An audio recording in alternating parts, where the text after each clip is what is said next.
love the chase and the hunt, and I set the pace when I'm running. I always take what I want. Hello, welcome back to Peak Performance Mentor. I'm your host, Diego Natale, and today we're talking about that invisible force that make you say one thing and do another. Cognitive dissonance, and it's quietly destroying your performance because you know you should exercise, but you don't. You know you should have that difficult conversation, but you avoid it. You know the strategy is not working, but you keep going anyway. And every single time you find a perfectly logical reason why that is okay. That is not logic, that is your brain protecting itself from discomfort. That is cognitive dissonance, and today we're going to take it apart. Don't go anywhere. Let's be straightforward. Your brain cannot hold two truths at once. Cognitive dissonance was first defined by the psychologist Leon Festinger in 1957. His definition was simple but devastating. When a person holds two contradictory beliefs, values, or behavior at the same time, your mind generates psychological discomfort. And then, automatically, unconsciously, it works to eliminate that discomfort. Not by changing behavior, by changing the story to find excuses. That's why it's excuses, excuses, excuses. That is the trap, and most people never see it coming. Cognitive dissonance doesn't make you irrational, it makes you feel rational while being irrational. In simple words, it makes you to find elaborate excuses to justify your lack of accountability. There are three mechanisms cognitive dissonance can destroy your performance. Number one, rationalization. You know action is needed, but you avoid it. And your brain immediately invents a reason why avoidance was a smart move in the first place. For instance, one of your team members is underperforming, but you tell yourself they're going through a hard time, you're sympathetic. 3 months later, your team is collapsing. The rationalization felt like compassion. It was avoidance with a better costume.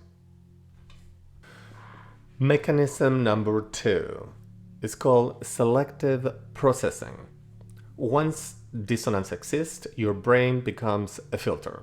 It lets in information that confirms your current belief and blocks everything that challenges it. For example, you invested in a strategy that is not working. Every week you find new evidence it will turn around. You are not analyzing the data. You are defending your posture.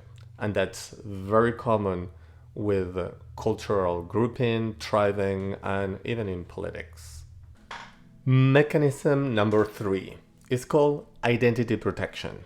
This is the most dangerous one. When you believe it's tied to who you are. I am a disciplined person, I am a good leader, I am loyal. Any evidence that contradicts that identity feels like a personal attack. So your brain always fights back.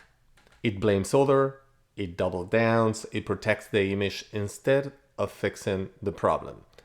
The mind will sacrifice performance to protect identity every single time. Remember that. And never, ever be married to an idea. Even a more compelling advice is never get married, period. But we can discuss that in another episode. I am going to give you daily examples because everybody lives cognitive dissonance almost every day. So the examples are simple, but you will recognize them immediately. For example, number one, you know smoking damages your health. You keep smoking. Your brain says, I will quit next month. Or the threat of quitting is worse right now. Example number two, you preach work-life balance to your team, but you work 70 hours a week. Your brain says, my situation is different. It is only temporary. Number three, you value honesty, right? Everybody does. You exaggerate slightly in a job application. And your brain is saying, everybody does it, why not me? Number 4, you believe in financial discipline, but you make a wrong impulsive procurement or purchase. Obviously, that is not a motorcycle, otherwise it will be the right investment. But your brain says, to justify it, let's say it's a motorcycle, I deserve it, I deserve this, and it is an investment, right? So you can justify that. Number 5, you know you need to have a difficult conversation with your loved one. You avoid it for weeks. Your brain says, the timing isn't right. So think about this. Think about all this example. Every single one of those is a rationalization. Every single one is your brain resolving discomfort at the cost of always your performance, your integrity, and your growth. So right now, I'm going to give you the 4 ways to close the gap.